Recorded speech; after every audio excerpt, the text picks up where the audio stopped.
Welcome to Proof It's Possible. Jamie and I are multifaceted entrepreneurs, the founders of the Ultimate Girls Trip, and the hosts of Proof It's Possible. Jamie and I are also sisters, best friends, and complete opposites, but somehow we always manage to stay on the same team. Join us every week to hear our thoughts on all things entrepreneurship, friendship, family, pop culture, and more. Welcome back. Thank you guys for being here.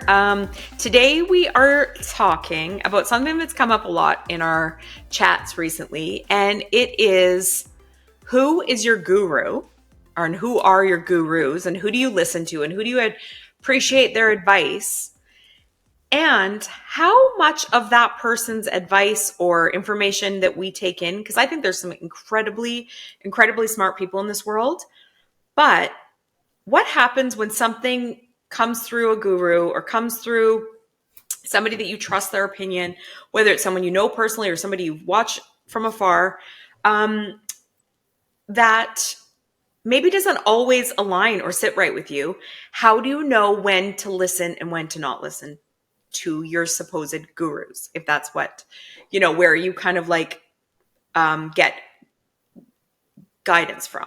So what are your thoughts on picking a guru, trusting someone else's opinion? At what point do we let our own sensibilities take over? Well, I think that you have to have different gurus for different areas of your life. You can't be like, oh, I think this person is really smart, therefore I'm going to embody who they are. Yes. If they're a really smart business person, you also don't have to listen to them for recipe advice if they're not a great cook. Totally. For instance, Half Baked Harvest is my guru. If I need a dinner idea, or I'm having a dinner party, or I want to try a new a recipe, I literally go nowhere else but Half Baked Harvest's website, and I start searching because I'm that girl knows what's up. She knows exactly how to tantalize my taste buds. That girl's got it. Yep. Does that mean that I'm going to necessarily believe everything she says about her business, her fashion advice? No, because she's my guru for food. And I'm not saying she's not smart and stylish and all of those other things, but she's not my guru in those other areas. So I think it's really important that we stay in the lane of their brilliance and not just blindly believe everything that they say, Right. Yeah, totally. And I think the same is true in business. If you have a finance guru, someone who's brilliant at being oh, well, this is where you need to scrimp or save, or this is how you position a company financially to sell for more, or great, take all of their advice, but they might not be the best person to talk to for advertising because they're not an advertising specialist, But all of that being said, so find your guru and find the thing that they're brilliant in, but also don't forego all of your own sensibilities and all of your own critical thinking to be well, they know it all, and therefore I'm just going to blindly trust that everything they tell me to do is the right move. Because I fully believe that we as human beings have this innate ability to know right from wrong just by that little twinge in your stomach. And if it doesn't feel right and you have tons of resistance, then it's probably not the right move, even if your guru is saying it is 100% the right move. And here's a silly example, but I Half Baked Harvest, for instance, if she uses an ingredient, I have an aversion to cinnamon. So if she uses cinnamon in something, I can still follow the entire recipe and just not use the cinnamon and trust that it's all going to work out. But if I hate cinnamon, I'm not going to add the 3 tablespoons of cinnamon and then be disappointed when I hate cinnamon and the dish tastes like cinnamon. So it's just a reminder that I know that about myself. Not everybody feels that way about cinnamon. I know it about myself, and I know that I'm not going to enjoy the outcome if I just forego what I already know to be true. And I think the same can be said in business, that if you don't specialize in social media marketing, although it's important and things like that, and you could easily get convinced by a guru that it's the only way to get through to your audience and all the things. If it doesn't feel right for you, then you probably shouldn't do it because you're not going to do a good job of it. You're not going to be invested in it. You're not going to have good ideas because it's not your area of expertise and it's not in alignment with who you are. Well, and like another example of that in the marketing world is like, with TikTok and all these things, it's like, get on there and dance. And I'm Mm-hmm. like, well, I'm not really a dancer. So I don't think that I should be making my dance videos for the public, and certainly not for my business, because they have nothing to do with my business, which like that works for some people because they are dancers in their like personal life. So the way that they express themselves is through Mm-hmm. dance. So they like that. And that's part of their personality. To me, it would be entirely fabricated. So Mm-hmm. even though it's the latest marketing trend to get a viral video and do the thing, I'm not making a video about Mm-hmm. dancing. And I find, and I can almost watch certain people that I follow, and I can like see them following someone's advice. And I'm like, what are you Mm-hmm. doing? What are you doing? You're not acting like yourself all of a sudden. You've totally shifted. Well, Everything I for knew to sure. be true about you, Mm-hmm. you're doing it all different. What changed? And then you find out from them because, sometimes these are people that I like know a little bit, or, I'm friendly with on social media or something. And they're like, yeah, I got a new marketing coach. And I'm like, oh, how's it going? And they're like, well, not very good. I have to do these dancing videos and I hate them. And like, people think that no one can feel that you hate something or that you're negative about something in your heart when you're talking about it. But if you're negative about something in your heart about it, it comes through. Even if you're doing the Mm-hmm. dance and just hitting the steps and getting all your moves going, we can feel that like you don't You like it. hate doing You it don't and you're feel good embarrassed. doing that. Yeah. Pardon? And you're embarrassed Like, by it. yeah, and you feel embarrassed or you feel ashamed that you're doing it or whatever it is. And it's like, and there's a few people that I've watched like go from coach to coach to coach, whether that coach is like a marketing coach or whatever it is, or it's like a business coach or it's a life coach or it's a marriage coach. And I'm watching them like do the different things. And I'm like, okay, now you're on a new track and we're using new buzzwords and we're talking about new things. But this doesn't align with who you've been all along. This doesn't align with who I know you to be in the real world. This doesn't align with your business at all because it's a dance video all of a And it's sudden out of the inauthentic blue, to you. and it's entirely inauthentic to you. It doesn't make sense. And so Mm-hmm. why I love gurus. I literally like there's people that I'm like your financial advice is magic. Your recipes are incredible. Your marketing advice is top notch. And I'm like picking and choosing and picking and choosing. But my filter is the be all end all of what I'm actually willing to do, and what I'm actually willing to spend money on, because I am my own guru. I know what's right. And like when I watch somebody like market their business, for instance, just as we're using this as an example, and I know them personally and I watch them be authentic, all of a sudden I'm literally like invested in them making their kids lunches. I don't need to make someone's lunch.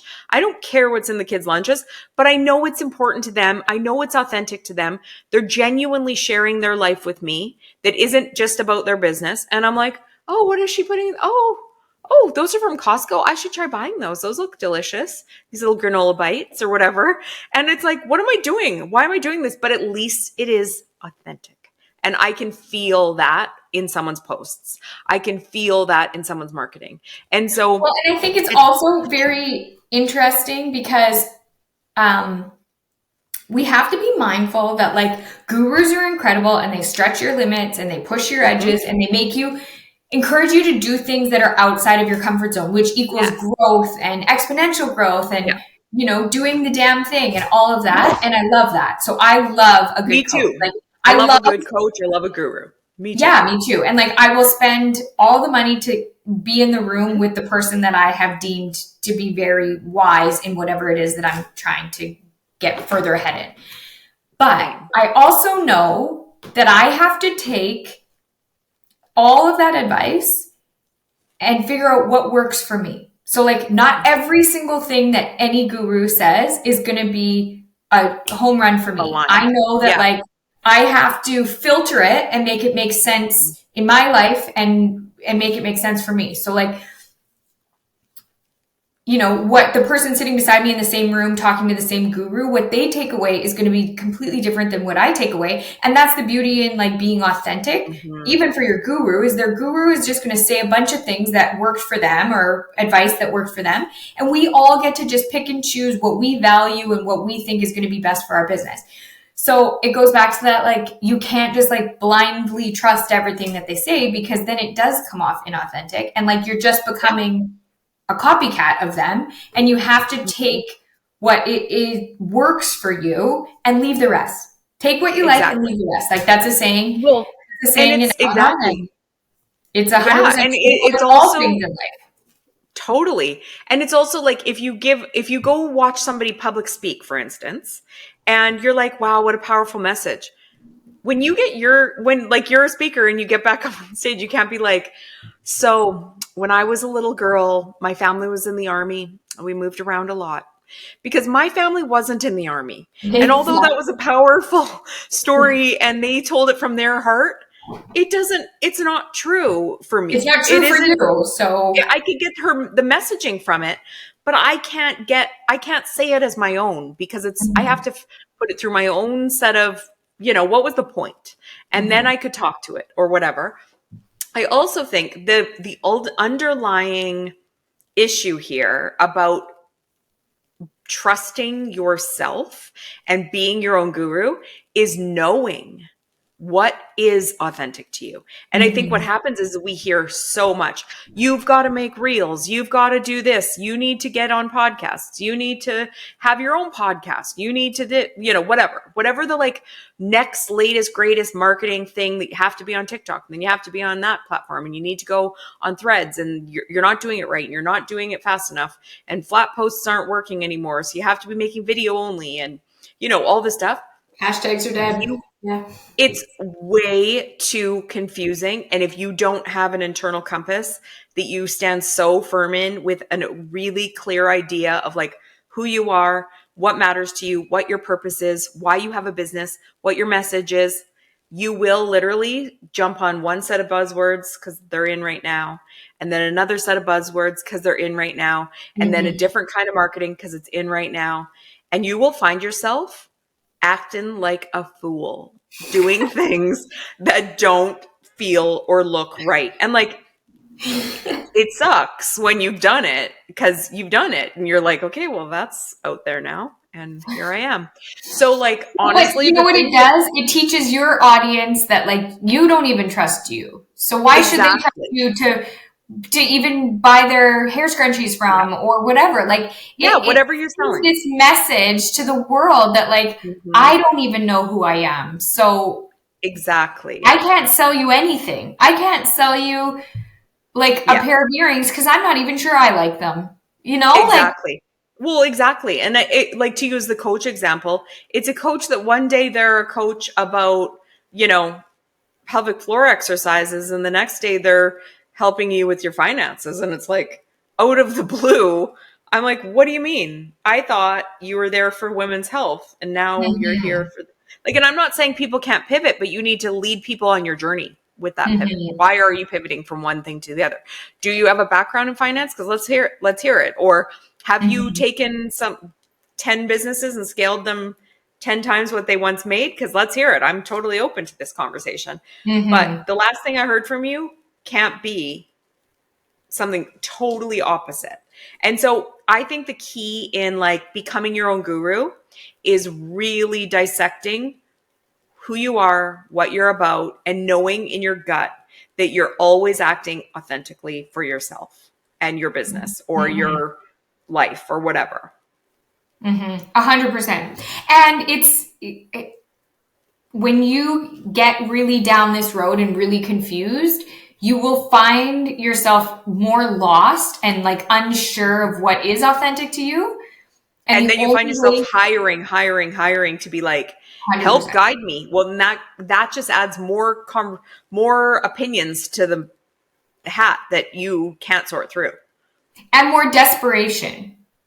Like Hmm. the Totally. desperation, really, I Hmm. always like, I can feel that, you know? And I'm sure whoever you're hiring can probably feel it too. So then they feel like they've got to really come in with really strong opinions and really get you back on course and really do all of the things. And it just leads you further astray. Like, so Exactly. what are some tips for that you would give to get somebody like back to themselves, back to like if they have found themselves Oh, like completely lost in the yeah. forest, how do you get back to where you need to be? I literally would go and make a list, but before I made the list, I'd sit in my mind and be like, who was I before I did this? Because like we all get lost on our path. We all get confused about how to do the thing that we don't know what we're doing. So it's not that it's not going to happen to all of us at some point where we're like, oh, I tried something, it didn't work out, or I thought that marketing was going to work, but it just isn't me. The verbiage isn't me, whatever. I borrowed someone else's idea and it felt like a borrowed idea. But I would think back to like, what got me started at this job or in this business? And if it was to have an impact on people, what kind of impact did you want to have? Literally keep asking yourself the questions until you dial down and then dial down again and dig in until you're like, oh yeah, that's who I was. I was a person who wanted to make a living for myself. I wanted to provide this service and I wanted to be a great mom or whatever it is. That's the answer to how you market it or how you talk about your business. Those are the areas that other people will authentically connect with you if that's what it is. Like for me and you, I would say that our what we care about and why we're doing this and why we have a podcast is sisterhood. Because everybody came to us and said, we wish we had a sister. We wish we had a sister. I love getting to have somebody to talk about everything with. And so it's like, we have the ultimate girls trip because we're looking for sisterhood. We're looking to share sisterhood with others. And so we're looking to connect women so that their big dreams can be realized with an amazing, strong community. And it's like, that's why we do these podcasts. That's why we share our experiences. That's why sometimes we like tell stories that embarrass us or make us seem imperfect, But if we were just on here to be like, oh, I don't know. I don't know what we could talk about that be inauthentic, but just randomly picked up like some advice that we heard from somebody else that we don't know a damn thing about. Well, I'll tell you what would be like inauthentic for you. If you got on here and were like, listen, I'm going to teach you guys how to like clean up your accounting systems. Totally. That is inauthentic. That is like, although very important in business, not. Oh, yeah, and I have to do it for myself, but I cringe. Expertise, not something that you are passionate about talking about. So like that is inauthentic. Very important in business, but you're not the guru. So if you pretend to be somebody's guru in that, nobody is going to connect with you on that. Oh, and like the amount of like inaccurate things I would share with people, I hope you would like catch me in the act really quick and be like, yeah, you're really dumb about this. This is a dumb conversation. And you're thinking that you're smarter than me about it, and that's exactly what the people listening think, I think. Like, they would be like, what you're saying isn't even accurate. If you have even don't know what you're talking about, therefore I can't trust you in anything. For sure. Exactly. No, and that's a perfect example actually, because like with it being like year end and all the fun things around taxes, I mostly sit at my desk and swear about that. So to turn around and want to be someone's guru about it will not be happening. Everyone is spared of that hellish